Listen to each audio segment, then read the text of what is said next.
Gandhinagar Gujarat Lok Sabha seat से, गुजरात के Gandhinagar Lok Sabha seat से अमित शाह चुनाव जीत गए हैं। और ये अभी अभी मिल रही ताजा जानकारी के अनुसार भारतीय जनता पार्टी के कद्दावर नेता रणनीतिकार अमित शाह ने जीत दर्ज कर ली है और एनडीए के एक बड़े नेता की अब जीत हो चुकी है। गांधीनगर लोकसभा सीट जो भारतीय जनता पार्टी की सेफ सीट मानी जाती है, सेफेस्ट सीट मानी जाती है, और अमित शाह की जीत से यहां पर ईवीएम से चुनाव जीतने के सिलसिले में जीत का खाता खुल गया भारतीय जनता पार्टी और एनडीए के लिए। और अमित शाह की जीत के साथ ही गुजरात की 2 सीटों पर बीजेपी ने जीत हासिल कर ली। एक पहले से ही सूरत, जिसके बारे में हम जिक्र भी कर रहे थे, और दूसरी सीट ये गांधीनगर की, जहां से अमित शाह ने जीत हासिल की है। अमित शाह के सामने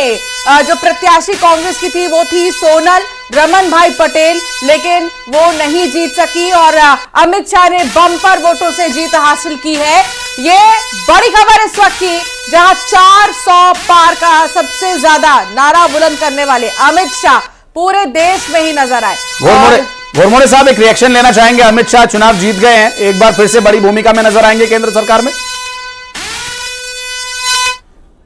देखिए, निश्चित तौर पे, और केवल यही चुनाव नहीं, इसके पहले भी उनका जो ट्रैक रिकॉर्ड रहा है पूरे गुजरात के अंदर में, हम 26 की 26 सीटें जीतते रहे हैं और उसमें विशेष रूप से भूमिका माननीय अमित शाह जी की और माननीय नरेंद्र मोदी जी की रहती रही है। जब से हम केंद्र के अंदर में हैं, चाहे हम पहला चुनाव का जिक्र कर लें 2014 और 2014 की तमाम रणनीति, भारतीय जनता पार्टी के तमाम दिग्गज नेता, उत्तर प्रदेश के तमाम दिग्गज नेता और विशेष रूप से माननीय अमित शाह जी की भूमिका और राष्ट्रीय अध्यक्ष रहते हुए जिस प्रकार से हम सभी कार्यकर्ताओं का उन्होंने मार्गदर्शन किया, मुझको लगता है कि उसी का परिणाम है जो लगातार हम, ये तीसरा चुनाव है और पूरे आत्मविश्वास के साथ हमने ये चुनाव लड़ा है और एक प्रकार से तीसरे बार सरकार बनाने की दिशा में जो ट्रेंड भी दिखा रहा है और इतिहास रचने की दिशा में भारतीय जनता पार्टी आगे बढ़ रही है। तो एक दिशा और दशा को तय करते हुए आगे बढ़ने का एक मोटिवेशन के साथ अमित शाह जी ने हम सभी को बहुत कुछ